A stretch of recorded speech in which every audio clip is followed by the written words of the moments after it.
Hey, what's going on, everyone? It's your boy Sean, and we are back with another episode of the 6 Yard Line Podcast. Now, as you can see, my co host Noel, he's nowhere to be found. But don't fear, he will be back. Just on a little bit of a hiatus. So when we do our recap show next week or after this weekend's games, rest assured he will be around. Now, without further ado, let's get into it. Let's take a look at the this weekend's games.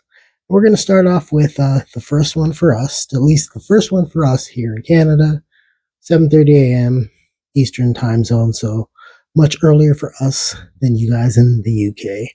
But it is Forest heading up to the Emirates to face Arsenal. So what are you guys thinking? I'm predicting a pretty, I don't want to say a dominant or convincing win, but I don't anticipate Arsenal struggling too much. So I'm 3-1 Arsenal win. They are at home. I expect Arteta to be well prepared for Arsenal. We will see some changes defensively. Saliba's out, so don't think it's too serious. I think he'll be back in a couple of weeks. So they will tweak that slightly, but you'll still see a strong lineup, competitive lineup from Arsenal, no doubt. And of course, I anticipate as they will be back and will be starting this weekend. So, or at least we'll get his first start for Arsenal, especially at home. Now let's talk about Forest. Forest, they lost just before the international break. It was a 3-0 loss. That was not a good one with all the drama that was going around with that club. Nuno got the axe. He is out. But guess who is in? None other than the one and only, but Mr. Ange himself. I'm not going to butcher his last name, so we'll just say Ange. Ange is good enough.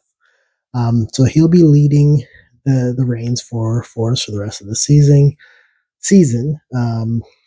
Unless they have a miserable collapse, but you anticipate he's going to change things up. He's going to play Ange ball, his style, fast pace, high tempo, different philosophy from Nuno, which will be interesting to see how it matches up with the roster, if these players can play the way Ange wants. How long will it take for him to implement his style, his tactics, his way of high press, high ball possession? So we'll see how that works out. But I don't anticipate much for the first game. He's in charge. He's only probably had a few days in training with the players. So, like I said, on the road, don't expect too much from Forest. That's why I'm saying 3-1 3-1 Arsenal win at home. Now, next up, we have first 10 a.m. game, and that's Bournemouth versus Brighton. The Cherries are at home. Both teams have looked decent this year. I would say Bournemouth has looked much better of the two. And with them being home, I think they will be able to pull off the win.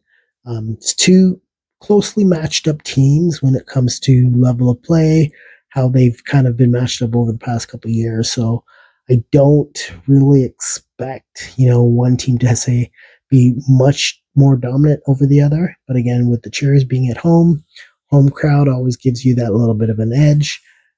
So I think that'll be a close one, 3-2. A little bit more scoring in this one than probably some of the other games, but 3-2 victory, home win for the Cherries. Another 10 a.m. game, we have Newcastle versus Wolverhampton Wanderers have not looked well this year, or good at all, I should say. Now, Newcastle hasn't played to their expectations. That's probably the best way to put it. Anthony Gordon's going to be out with the red card, but you can anticipate Wisa and Waltermead or one or the other starting, if not both. Eddie Howe will definitely, have his lineup set in a way that, I think he'll be able to get 3 points. They are at home. So I anticipate Newcastle getting the 3 points. It is Wolves, after all, team that bottom of the table, have been struggling and will continue to struggle. So 2-0, 3-0, something like that. Pretty convincing win for Newcastle. I'm confident with that result. Next up, we have Everton hosting Aston Villa. Everton are back at their new confines at Hill Dickinson Stadium. They are home. Villa has not looked good at all this year. So Villa hasn't scored a goal. They've gotten a couple draws, so they got 2 points, but again, scoreless. So it'll be major importance for them to put the ball in the back of the net. It's that simple. I don't expect them to lose or win. I'm calling a draw here. Everton's looked great this year. 2 wins out of 3, 6 points. Not what anyone would have anticipated. Now, again, it's only been 3 games. We're far from close to the end, so not going to try to make it seem as if I expect Everton to continue at this pace. Villa, on the other hand, they need to turn things around sooner rather than later. With that being said, I don't think they'll get the win, but I think they'll get a draw. I think they'll come prepared, and I think they'll be able to steal some points on the road and walk away with or steal a point on the road and walk away with another draw. But this time they're going to score. Then we have Crystal Palace hosting Sunderland. One of the the first of the 3 promotion teams we'll talk about. Sunderland looked pretty good this year. They've got a couple wins. Another team with 6 points. They've got a win and a draw, I believe. Either way, unexpected start to their season. Quite good start to their season, and kind of how they want to start off when you are getting promoted. You don't want to start off with zeros. No points, no wins, no draws. You want to kind of at least try to start off mid-level. Gives you a better fighting chance come end of the season. So, but they are on the road heading to Crystal Palace, who've had a decent start to their year. All things considered, with losing players and almost losing another player at the last minute, but they were able to secure. They pulled the plug on the Gahey to Liverpool deal, which for me is disappointing, but it is what it is. But Palace, I think, will be able to hold off Sunderland. Close game, 2-1 at home. Palace just has a little bit more strength and depth, I think, and experience of the battles of the Premier League. Then we go to Fulham hosting Leeds, another of the promoted teams on the road. Again, they've had a good start to their season as well. If anything, I think Sunderland may have had 6 points and the Leeds have 4 points, but either way, both teams have had, better than what you would expect from teams getting promoted. So good on them. Like I said, heading on the road. Fulham, home team, will be the favorite of the 2. Should be able to pull off the win. It's going to be a closer game than people think. Because again, Fulham, you didn't do a lot in the window, and that's kind of what leaves us not too sure what to expect week in, week out. But I think I'm confident they're going to get the result. 1-0 Fulham at home. Leeds. You know what? Hopefully next week you have a better luck. Next up, we have West Ham hosting Tottenham. The Spurs are heading over to play West Ham. You know what? Graham Potter, you got to win just before the international break, which is probably very important for your job. However, I don't think that win is going to keep your job long term. I'm pretty sure it was one of those, you know what, you got the win, enjoy it, but don't expect that to resonate into multiple wins and so on and so forth. Wolves have a lot of areas where they're not good. West Ham, my bad. But both teams are kind of similar boat. West Ham, I just don't think the players are buying into Graham Potter, and I don't know how much longer it will take before they pull the plug on that move. And I think there's been rumors already of potential, of West Ham lining up a potential replacement. So let's wait and see how that turns out. But again, Spurs on the road, 3-1 win against West Ham. And last on Saturday will be Brentford at Chelsea. Chelsea at Brentford. Brentford at home. The Bees not really looking great this year. Not looking horrible, but not looking great. They've lost a lot of players, brought in some players. Areas where I think they've gotten good talent keeper wise. I like Kelleher. However, I don't know if there's enough around him to really help them enough long term. This is a team that will definitely need to make some changes come January or additions come January, and changes might be their coach. He's another one. He might be out of his going from what keeper coach or a specialty set plays coach to leading the line. Sorry, I think Brentford's going to regret that move. Chelsea on the road, 2-0, comfortable win. I'm not going to get too much into the Chelsea and their charges, self-snitching. Noel and I will touch on that a little bit later. There's not much to get into anyways until the Premier League comes up with what what the penalty will be. Once they've decided on a penalty, then we can discuss it. For now, there's 74 charges. Chelsea's admitted it. They self-snitched. We'll leave it at that. And then let's move on to Sunday. 2 games on Sunday. First one is the last of the 3 promoted teams, Burnley at home.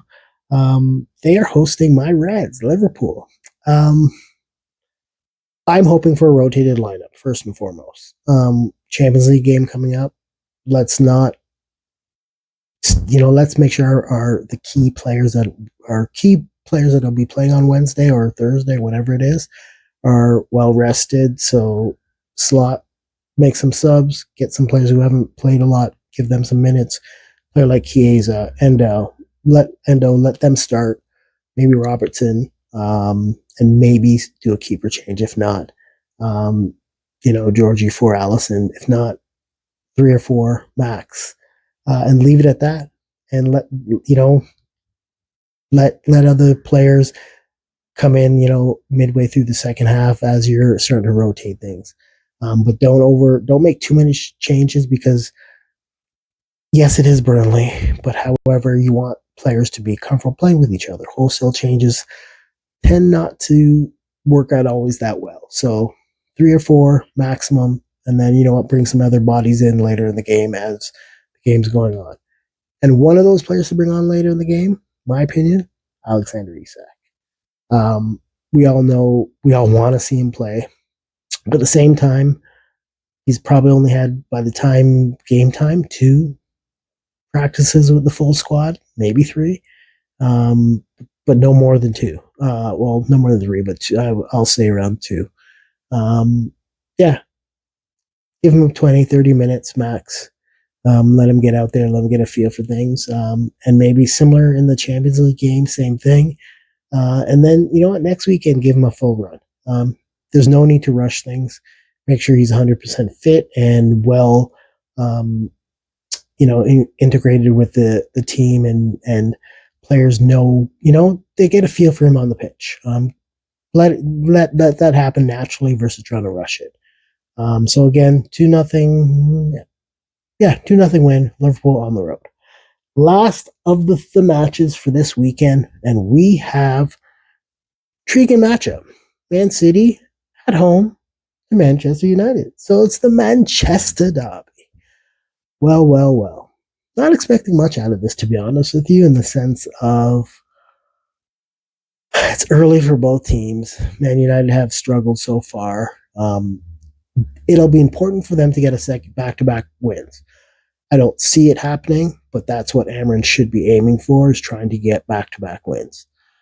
Pep, on the other hand, for him, is just trying to figure things out.